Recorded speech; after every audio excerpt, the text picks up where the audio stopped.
Bonjour, on va parler aujourd'hui sur les structures de données avec une petite introduction sur la nature des variables. Activité numéro 1. Quelles sont les valeurs finales de A et B et C suite à l'exécution des séquences suivantes? On a 6 instructions. Donc, première instruction, on va voir à chaque fois les étapes d'exécution de chaque instruction. Trace de séquence. Séquence numéro 1. A prend la valeur 2. Donc, A prend la valeur 2. B, C, on n'a rien. Deuxième instruction, B prend la valeur de A fois A, c'est-à-dire 2. A prend la valeur 2. B prend la valeur de A fois A, c'est-à-dire 4. C, on n'a rien. Troisième instruction, A prend la valeur de A fois A. Donc, A, elle va prendre une nouvelle valeur qui est égale à A fois A, 2 fois 2 égale à 4. Donc, ici, on a 4. B, donc reste 4, C, on n'a rien.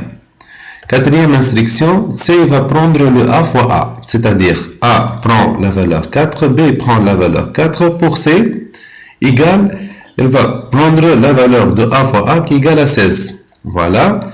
Cinquième instruction, B prend la valeur 3, c'est-à-dire A prend la valeur 4, B prend la valeur 3, déjà B, elle a 4, 4 sera écrasé est remplacé par 3. Donc ici 3, c'est égal à 16.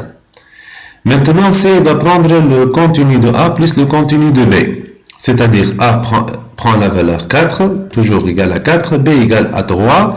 C va prendre donc le contenu de A plus le contenu de B qui est égal à 7. Bien. Constatation, on constate que A, B et C prennent des valeurs différentes.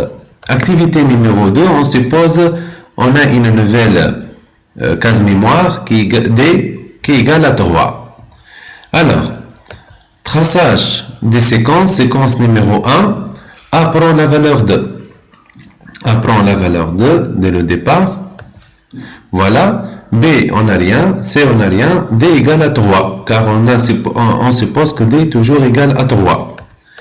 Deuxième instruction, B prend A fois A. C'est-à-dire quoi? B prend A fois A. C'est-à-dire A égale à 2. B prend A fois A qui égale 2 fois 2 qui égale à 4. C, on n'a rien. D est toujours égal à 3.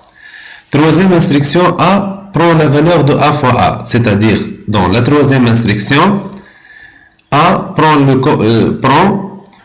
contenu de A fois le contenu de A qui est égal à 4, B est toujours égal à 4, C on n'a rien, D est toujours égal à 3.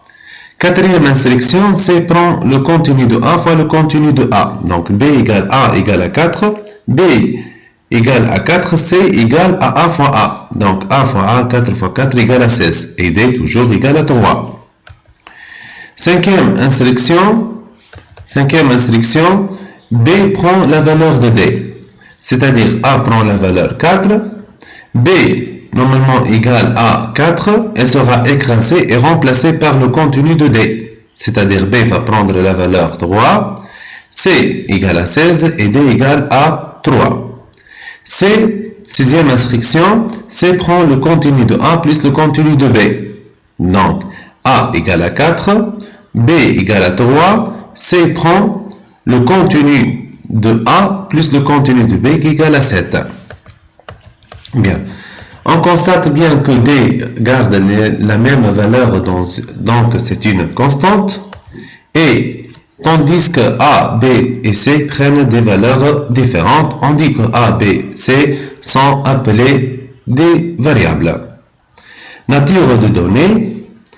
Pour conclure, donc on a deux types de données, soit des constantes, ou soit les variables.